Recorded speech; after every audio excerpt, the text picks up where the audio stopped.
చూస్ country delight, live better. ఇప్పుడే country delight యాప్ని download చేసుకోండి.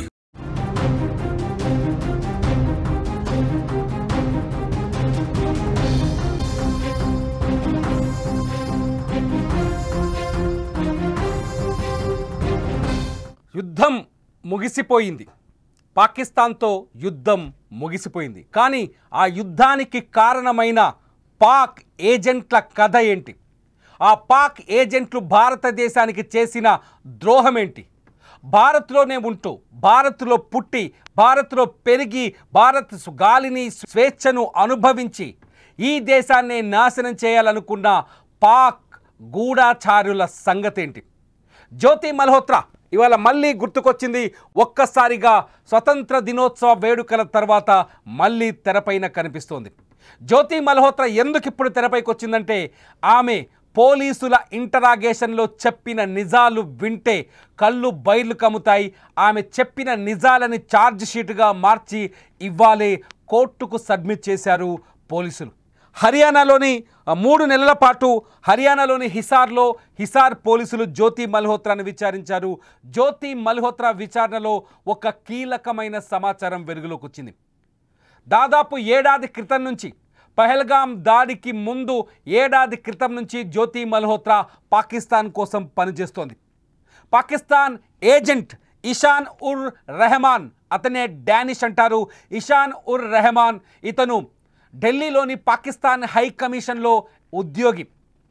ఇషాన్ ఉర్ రెహమాన్ భారతదేశంలో పాకిస్తాన్ ఉగ్రవాదులకు ఐఎస్ఐ ఏజెంట్లకి ఒక నాయకత్వం వహించాడు. పహల్గాం దాడి తర్వాత భారత ప్రభుత్వం ఎవరైతే హై కమిషన్లో సభ్యులను తగ్గించిందో ఆ తర్వాత డానిష్ భారతదేశాన్ని వదిలేసి వెళ్ళిపోయాడు. ఈ డానిషే పహల్గాం దాడి జరిగిన మర్నాడు పాకిస్తాన్ హై కమిషన్లో కేక్ కట్ చేశారు. ఆ డానిష్తోనే అక్రమ సంబంధం కలిగి ఉంది ఈ జ్యోతి మల్హోత్రా. హర్యానాకు చెందిన జ్యోతి మల్హోత్రా. ఈ జ్యోతి మల్హోత్రా ఏం చేసిందో తెలుసా?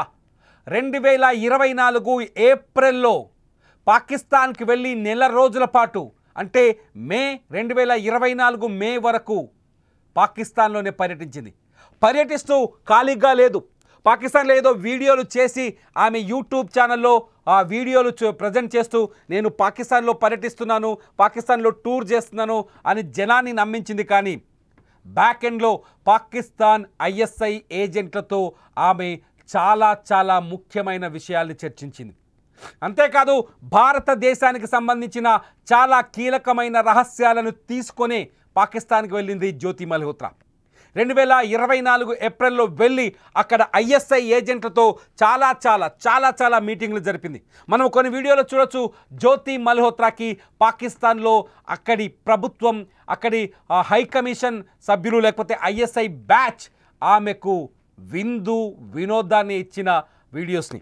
జ్యోతి మల్హోత్రాకి పాకిస్తాన్లో కనెక్ట్ అయిన ఐఎస్ఐ ఏజెంట్ల పేరు కూడా నేను చెప్తాను. షకీర్, హుసేన్ అలీ, అట్లాగే నజీర్. ఈ ముగ్గురు ఐఎస్ఐ ఏజెంట్లు జ్యోతి మల్హోత్రాని భారతదేశంలో స్పైగా 100కు 100% వాడుకున్నారు. ఈ విషయాలు నేను చెప్తున్నాయి కాదు. ఏదైతే గత 3 నెలలుగా జ్యోతి మల్హోత్రాని పోలీసులు విచారించి 500 పేజీల ఛార్జ్షీట్ తయారు చేశారో ఆ ఛార్జ్షీట్లో తను స్వయంగా ఒప్పుకున్న విషయాలు. 2024 ఏప్రిల్ నుంచి 2024 మే వరకు పాకిస్తాన్లో పర్యటించిన జ్యోతి మల్హోత్రా కరాట్పూర్ వెళ్ళారు. పంజాబ్లో ఉన్న కరాట్పూర్. అప్పటి పంజాబ్ ముఖ్యమంత్రి నవాజ్ షరీఫ్ కూతురు ఎవరైతే ఉన్నారో మరియం నవాజ్ షరీఫ్తో భేటీ అయ్యారు. ఆమెకు అక్కడ కూడా కొందరు ఆమెను కల్పించడానికి, మరియంతో కల్పించడానికి ఆమెకు కొందరు పాకిస్తాన్ ఐఎస్ఐ ఏజెంట్లు సహాయం చేశారు. పంజాబ్ అనేది భారత సరిహద్దు రాష్ట్రం. అక్కడ ఐఎస్ఐకి కావాల్సిన సమాచారాన్ని ఈ జ్యోతి మల్హోత్రా అందించినట్టు 500 పేజీల ఛార్జ్షీట్లో కొంత వివరణ ఇచ్చారు. అంతేకాదు ఎప్పుడైతే 2024 మేలో పాకిస్తాన్ నుంచి ఇండియాకు తిరిగి వచ్చిందో ఈ సీక్వెన్స్ని ఒకసారి అందరూ చాలా స్పష్టంగా అర్థం చేసుకోవాలి. 2024 మేలో తిరిగి పాకిస్తాన్ నుంచి ఇండియాకు వచ్చిందో జ్యోతి మల్హోత్రా సరిగ్గా 25 రోజుల్లోనే చైనాకు వెళ్ళింది. అప్పటికే భారత్ చైనా మధ్య కూడా ఉద్రిక్త పరిస్థితులు ఉన్నాయి. చైనా పైన ఆంక్షలు కొనసాగుతున్నాయి. పాకిస్తాన్కి చైనా 100% మద్దతిస్తోంది. పాకిస్తాన్కి చైనా ఆయుధాలని, కమ్యూనికేషన్ వ్యవస్థల్ని, అణుబాంబులకు సంబంధించిన మెటీరియల్ని సరఫరా చేస్తోంది.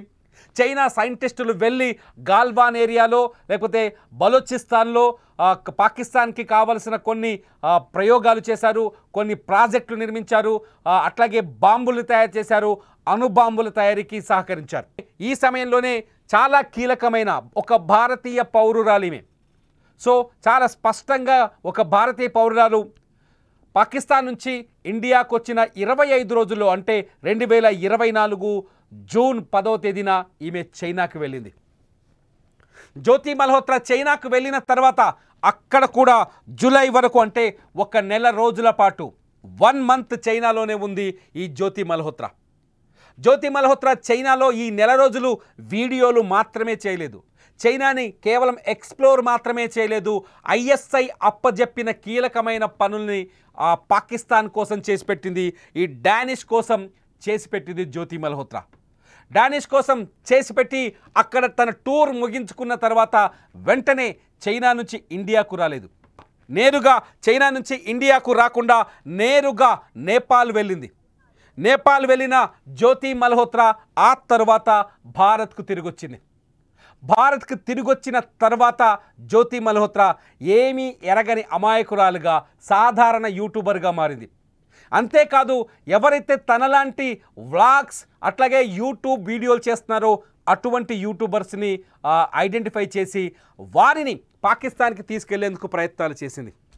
పాకిస్తాన్కి తీసుకెళ్లి ఇదే ఐఎస్ఐ ఏజెంట్లకు సహాయం చేసే గూఢాచారులుగా మార్చే ప్రయత్నం చేసింది.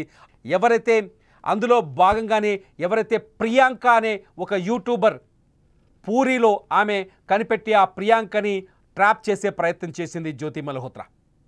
జ్యోతి మల్హోత్రా పాకిస్తాన్కి 100% గూఢచర్యం చేసిందని బలమైన ఆధారాల్ని సంపాదించారు పోలీసులు. ఎవరైతే హిసార్ పోలీసులు, హర్యానాలోని హిసార్ పోలీసులు జ్యోతి మల్హోత్రా పుట్టు పూర్వోత్తరాల నుంచి ఆమె సంపాదించిన డబ్బు, ఆమెతో ఉన్న వివాహేతర సంబంధాలు, ఆమెతో ఉన్న రిలేషన్షిప్స్, ఆమె ఏ పాకిస్తాన్ ఏజెంట్తో ఎటువంటి సమాచారాన్ని షేర్ చేసిందనే వివరాలన్నింటినీ సేకరించి 500 పేజీల ఛార్జ్షీట్ కోర్టుకు సమర్పించారు. జ్యోతి మల్హోత్రా లాంటి దొంగలు ఇంకా ఈ దేశానికి వెన్నుపోటు పొడుస్తూనే ఉన్నారు. జ్యోతి మల్హోత్రా లాంటి ద్రోహుల్ని అడ్డం పెట్టుకొని పాకిస్తాన్ భారతదేశంపై దొంగ యుద్ధం చేయడానికి ప్రయత్నిస్తోంది. జ్యోతి మల్హోత్రా లాంటి దొంగ గూఢాచారుల సహాయంతో మనం చాలామంది గూఢాచారులను చూసాం. జ్యోతి మల్హోత్రా దొరికిన తర్వాత ఆఫ్టర్ పహల్గామ్ అటాక్, ఇంకా చెప్పాలంటే ఆపరేషన్ సింధూర్ తర్వాత భారత ఏజెన్సీలు, భారత ఇంటెలిజెన్స్ వ్యవస్థ భారతదేశంలోనే అనేక మంది పాకిస్తాన్ గూఢాచారులను పట్టుకుంది.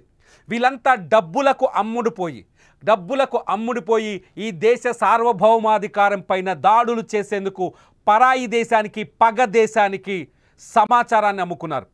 డబ్బులకు అమ్ముడుపోయి క్షణిక సుఖాల కోసం, జ్యోతి మల్హోత్రా అయితే క్షణిక సుఖాల కోసం మాత్రమే ఈ పని చేసినట్టుగా పోలీసులు భావిస్తున్నారు. ఇంకా అంతేకాదు జ్యోతి మల్హోత్రా పాత్ర పైన ఇంకా విచారణ కొనసాగుతుందని ఈ ఛార్జ్షీట్లో పేర్కొన్నారు పోలీసులు.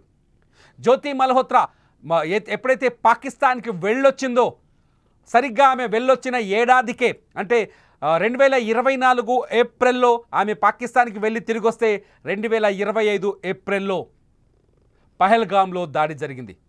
ఏదైతే ఉగ్రవాదం భారతదేశాన్ని నాశనం చేయాలని భావిస్తుందో, మతోన్మాదాన్ని పెంచి పోషించి ఈ దేశాన్ని నాశనం చేయాలని భావిస్తుందో అటువంటి మతోన్మాదులకు సహాయం చేసింది జ్యోతి మల్హోత్రా. జ్యోతి మల్హోత్రా గుట్టంతా బయటకు వచ్చింది. జ్యోతి మల్హోత్రా చేసిన తప్పులన్నీ బయటకు వచ్చాయి. జ్యోతి మల్హోత్రా మన హైదరాబాద్లో పర్యటించింది.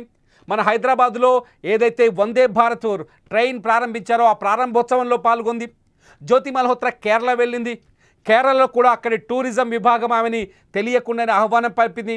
అక్కడ కూడా ఏదైతే నావల్ బేసులు ఉన్నాయో, చాలా కీలకమైన నావికా దళ బేసులు ఉన్నాయో ఆ బేసులపైన నిఘా పెట్టిందని అనుమానాలు ఉన్నాయి. అంతేకాదు కేరళలో ఎప్పుడైతే ఐసిస్కి రిక్రూట్మెంట్ జరిగిందో, ఏ గ్రామం నుంచి అయితే ఐసిస్కి రిక్రూట్మెంట్ జరిగిందో ఆ రిక్రూట్మెంట్ జరిగిన గ్రామానికి వెళ్ళింది. కేరళ నుంచి కూడా కొంత సమాచారాన్ని ఐఎస్ఐ ఏజెంట్లకు అందించినట్టుగా తెలుస్తోంది. 26/11 ముంబై దాడులకు కారణమైన ఎవరైతే మాస్టర్ మైండ్ ఉందో ఆ మాస్టర్ మైండ్ కూడా కేరళకు వెళ్ళాడు. అతను గతంలో పర్యటించిన ప్రాంతాల్లోనే జ్యోతి మల్హోత్రా పర్యటించింది. సో జ్యోతి మల్హోత్రా పూర్తి స్థాయి దేశద్రోహి. జ్యోతి మల్హోత్రా చేసిన దేశద్రోహానికి ఎటువంటి శిక్ష పడాలి, ఇటువంటి జ్యోతి మల్హోత్రాకి ఏ శిక్ష వేస్తే బాగుంటుంది? ఈ దేశంలో రక్తపాతాన్ని సృష్టించడానికి, ఈ దేశంలో ఉన్మాదాన్ని రెచ్చగొట్టడానికి, ఈ దేశ ప్రజల భవిష్యత్తును నాశనం చేయడానికి, ఈ దేశ భవిష్యత్తుని సర్వనాశనం చేయడానికి పనిచేసిన ఈ జ్యోతి మల్హోత్రాని ఏం చేయాలో ఈ వీడియో కింద మీరు కామెంట్ చేయండి. చూస్తూనే ఉండండి. ఇటువంటి దేశద్రోహుల అసలు కథను గుట్టును బయట పెట్టడానికి నిత్యం పనిచేస్తున్న సుమన్ టీవీ డిజిటల్ లైవ్, అట్లాగే సుమన్ టీవీ లైవ్.